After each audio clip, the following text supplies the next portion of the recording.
Police Department announced it has identified the man who killed 9-year-old Candy Rogers in 1959. Solving the case took cutting-edge DNA technology, help from the killer's own family, and a trip to the graveyard to dig up a decades-old body. Candy Rogers, a 9-year-old girl residing in West Central Spokane, ventured out of her house on the afternoon of March 6, 1959, to sell campfire mints in her neighborhood. As time passed, there was no sign of her return, leading her family to despair and fear the worst. After 2 arduous weeks and extensive search efforts, a devastating discovery was made. Candy's lifeless body was found deep within the dense woods, far from her familiar surroundings. Determined detectives tirelessly worked for an extended period to unravel the circumstances surrounding her death. Still, the mystery remained unsolved for several decades. However, finally, after over 60 years, the truth was revealed.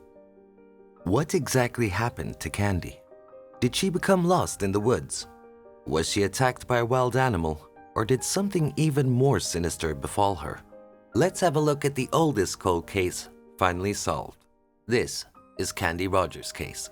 The city of Spokane, located in the state of Washington, serves as a backdrop for our story. Situated along the Spokane River, this city is renowned for its historical significance and picturesque landscapes, attracting outdoor enthusiasts. The city is also famous for its annual Lilac Festival, celebrating its flourishing floral abundance. Candy Rogers, born in 1950 to parents Elaine and Carl Rogers, was their beloved and only child. Candy, a vibrant and happy young girl, followed her usual routine on March 6, 1959, attending school with excitement. After finishing her classes, she eagerly returned home, anticipating the upcoming time she would spend with her friends. Did anyone know that this seemingly ordinary afternoon would suddenly take a tragic turn? Candy enthusiastically joined a group of girls venturing door to door, selling chocolates to their neighbors. However, as the hours passed, the subsequent events would baffle everyone. By approximately 5:30 p.m., Candy had not returned home, causing growing worry in the heart of her mother, Elaine. As 6 p.m. approached, Elaine's concern escalated, prompting her to confide in Candy's grandfather, Stanley Newton. They both recognized the peculiarity of Candy being outside at such a late hour, raising further alarm bells. Elaine anxiously listened for the familiar sound of Candy's footsteps approaching the house, but it never came. Minutes stretched into agonizing hours for her. Family members, friends, and neighbors soon became aware of Candy's absence, prompting a small group to embark on a search by 6:30 p.m. They began by inquiring with local residents if they had seen Candy. Some reported having spotted her earlier, diligently selling boxes of campfire mints, but her current whereabouts remained unknown. Despite the encroaching darkness and their struggles to locate Candy, the search party clung to hope, praying for her safe return before nightfall. Eventually, the authorities were alerted to the missing girl's situation, prompting the involvement of local police officers and sheriff's deputies. Each passing day intensified the anguish as Candy remained unaccounted for. Only on March 22, 1959, after 16 agonizing days, Candy's whereabouts were discovered. On that afternoon, 2 men named Howard Lawrence and Richard Bergen were hunting woodchucks in a wooded area 7 miles away from where Candy went missing. They made a tragic discovery. Candy's mother, Elaine, was deeply affected by the news and experienced extreme distress, causing her to withdraw from daily activities. The community, consisting of over 1,000 individuals who had all devoted their time and resources to search for Candy, was shocked by the revelation. This event instilled a pervasive sense of fear and concern for the personal safety and well-being of children. Elaine's emotional state deteriorated to unconsciousness, requiring medical intervention. The autopsy on Candy revealed evidence of abuse before her death by strangulation. This prompted the Spokane Police Department to launch an investigation to identify the perpetrator. Determined to solve the case, the authorities allocated significant human resources. Initial suspicions fell on Hugh Bayan Morse, a serial killer incarcerated during that period. The autopsy findings seemed to implicate him. The police chief, Clifford Payne, informed the media that they were searching for a deranged individual. Candy was laid to rest, and her grieving family desperately hoped for the swift apprehension of her killer. However, despite extensive efforts, the case remained unsolved for months. The weight of the tragedy proved too much for Candy's father, Carl, who tragically took his own life on June 1963, 4 years after her death. A breakthrough came when forensic experts discovered blood on Candy's pants, generating excitement among the investigators. DNA was extracted and subjected to analysis. In 2002, the detectives matched the DNA profile to Morse, who had already drawn their attention. However, their hopes were dashed, as he was not the culprit they sought.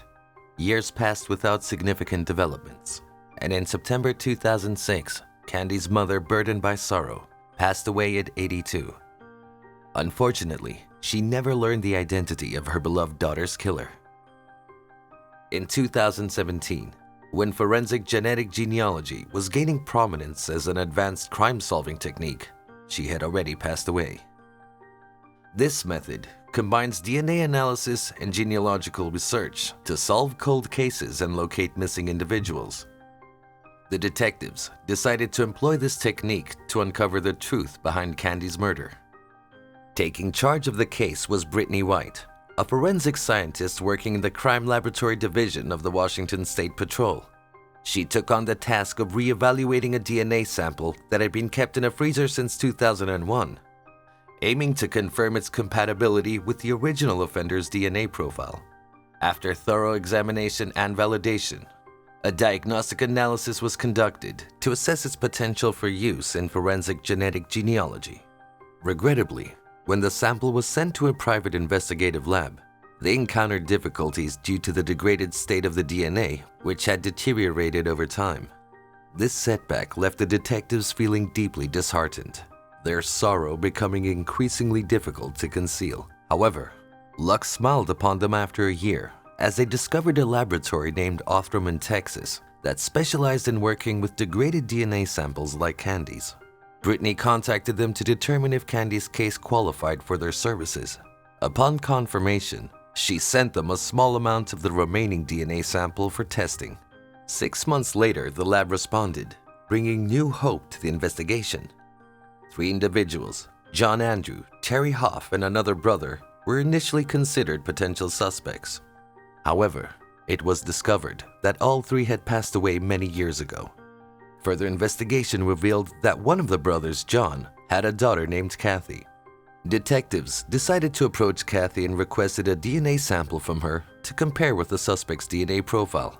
To their astonishment, the analysis showed that Kathy's DNA was 2.9 million times more likely to match the suspect's DNA profile than an average person's. It was also uncovered that John had taken his own life at the age of 31 after spending time in jail and being discharged from the army for desertion. Detectives also learned that John and Candy might have known each other. They speculated that their connection could be through Hoff's stepsister, who portrayed Candy's older sister on a TV show when Candy was alive. With Kathy's permission and a search order, detectives exhumed John's body to extract a piece of his DNA for testing. As anticipated, the results confirmed that John was indeed Candy's killer. While this revelation did bring some closure, Candy's family expressed sadness that her grandparents and parents never learned the truth about her death and did not witness the perpetrator facing the consequences. Upon discovering her father's guilt, Kathy was deeply shaken. She felt the weight of having such a person in her family. She openly expressed her remorse for her father's heinous crime and the pain it caused the victim's family. Kathy, who was only 9 years old when her father died, had grown up believing that he took his own life due to personal struggles. She acknowledged that he did not escape the consequences of his actions. Still, his death prevented him from facing justice alongside others. Was it intentional for John to kill Candy, or did her death happen accidentally? Please share your thoughts in the comment section below. It's important to remember that this tragic event caused immense pain to a family who remained in the dark for over 60 years. However, dedicated detectives from different generations worked tirelessly to uncover the truth, providing the family with the much-needed peace they had been yearning for. Thanks for watching. If you enjoyed this video, make sure to give it a like and subscribe to the channel for more thrilling videos. Stay safe and we'll see you in the next one.